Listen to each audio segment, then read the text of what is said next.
Dalam masyarakat kita kerap bercerita, menceritakan hal-hal yang luar biasa tentang diri kita. Misalnya ada rapat PKK atau PKRI, cerita semua, baik semua dia macam dia paling hebat sudah. Nah, itu artinya orang yang meninggikan dirinya.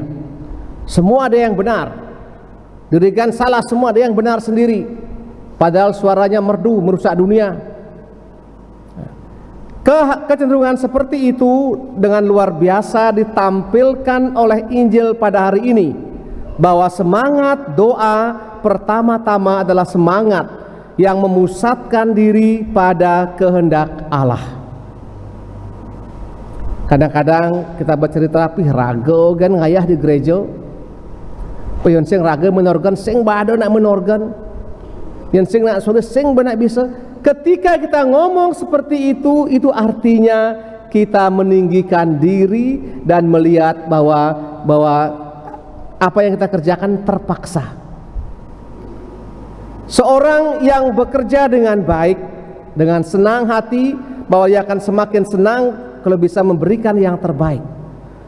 Romo berarti saya rugi dong Romo, latihan kuruk minggu pang telu, pang luwung kuruk.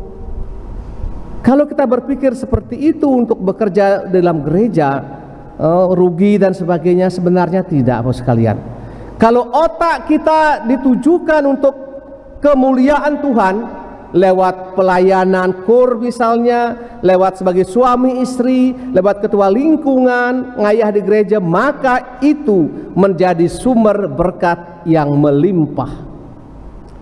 Nah, bagaimana kita mengerti hal ini? Perbuatan baik itu sebagai sumber berkat, seakan menceritakan pengalaman ini. Satu kali ada suatu suku bangsa di mana anak laki-laki yang berumur 14 tahun harus mengalami namanya proses inisiasi. Dianggap dewasa dan boleh masuk ke dalam warga suku, mempunyai hak dan kewajiban sebagai warga suku. Acaranya adalah bahwa anak ini umur 13-14 tahun diikat, kemudian ditutup matanya, kemudian dibawa ke tengah hutan yang paling lebat, di mana ada masih lolongan harimau, ada masih banyak binatang buas, dan dia diikat di situ malam-malam, tengah malam. Kalau sampai pagi dia tidak menangis dan masih utuh dari makan binatang buas, maka ia resmi menjadi warga suku ini. Lah satu orang kemudian dibawa ke hutan oleh kepala sukunya, kemudian diikat matanya, diikat dengan tali di bawah pohon yang besar. Tapi apa yang terjadi? Orang ini begitu tenang, sehingga akhirnya sampai pekerja pagi dia, dan begitu exciting, dan banyak wartawan menunggu bagaimana, kenapa dia tenang begitu.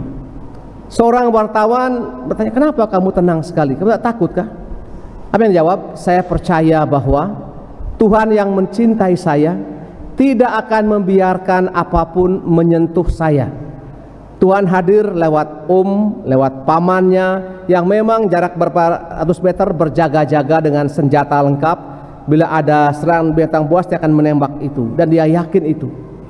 Dan akhirnya dia dengan sukacita mewartakan karena keyakinan Tuhan yang bekerja lewat orang tuanya, lewat omnya, maka peristiwa inisiasi berjalan dengan baik.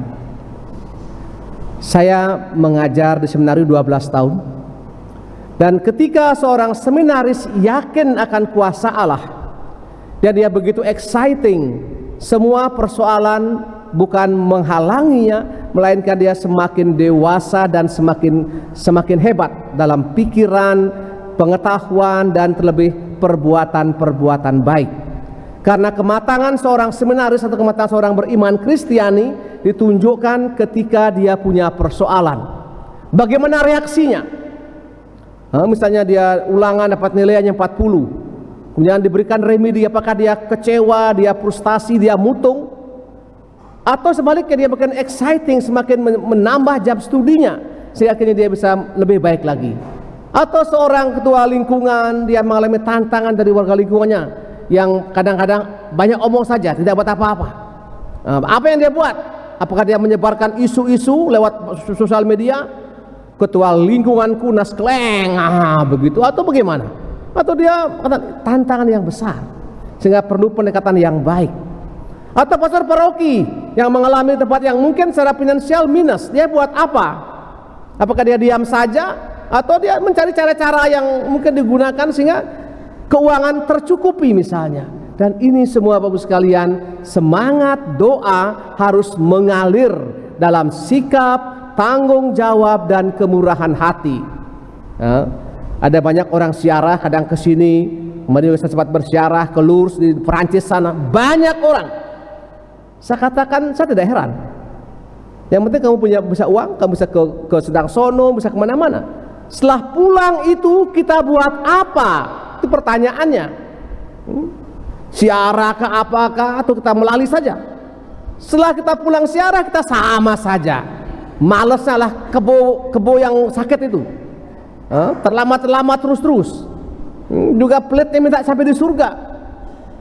Kalau kolektor misalnya dompetnya itu sebesar mungkin soasi itu, dia bawa itu, dia buka, dia pilih uang yang paling kecil, yang paling menyi, yang paling bau terasi itu dikasih buat Tuhan. Ya tidak? Saya tidak tahu di sini mungkin tidak ya. Tempat lain terjadi. Karena di sini orang baik semua tuh memberikan yang Tuhan dalam bentuk kolektor atau persembahan anak itu, berikan yang terbaik. Karena saya pernah punya pengalaman lucu di seminari ini, waktu tes masuk ini. Satu bapak mama ini setelah tes ini, Romo, saya perlu penting dengan Romo nih. Perlu penting, kenapa?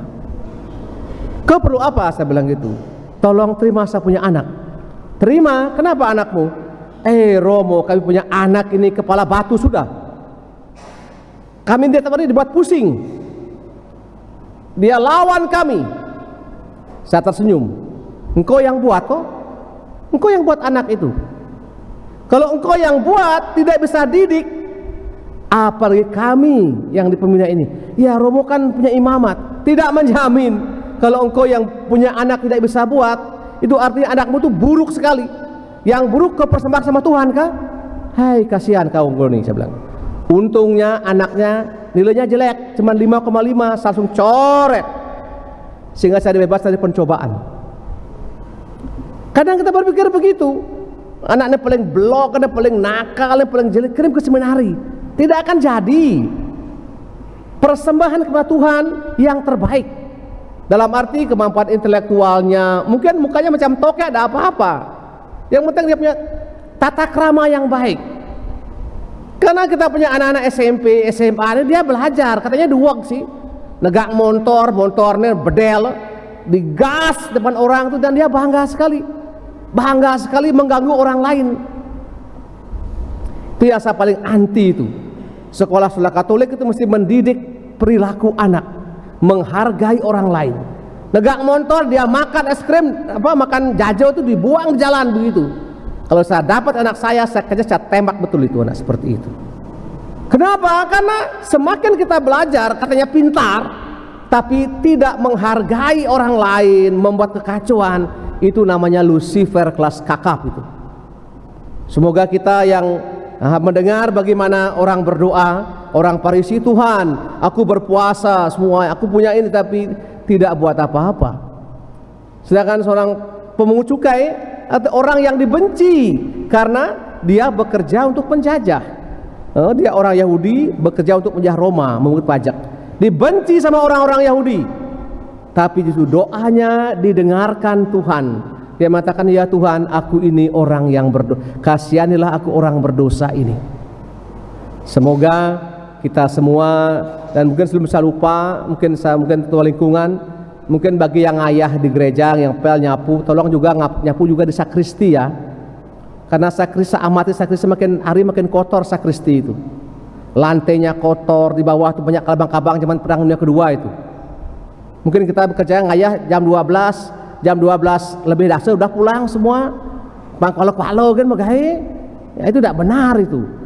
Kalau kita mungkin tidak bisa kita ngayah yang bersih. Selain bawa sapu, bawa juga lap bangku semuanya. Ya mungkin saya nggak lihat Bapak sekalian, tapi jujur setelah bekerja saya kadang saya keliling saya cek semua itu. Saya paling tidak suka tuh rumah itu kotor, berantakan, apalagi gereja kita nih. Sebagai orang yang beriman kita mesti percaya bahwa ini untuk Tuhan.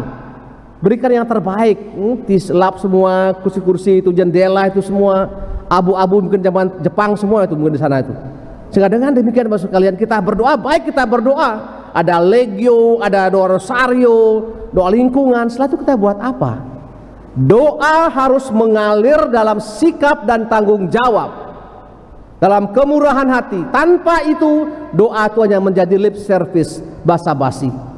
Kita mohonkan semangat ini dalam misa kita pada minggu ini. Amin.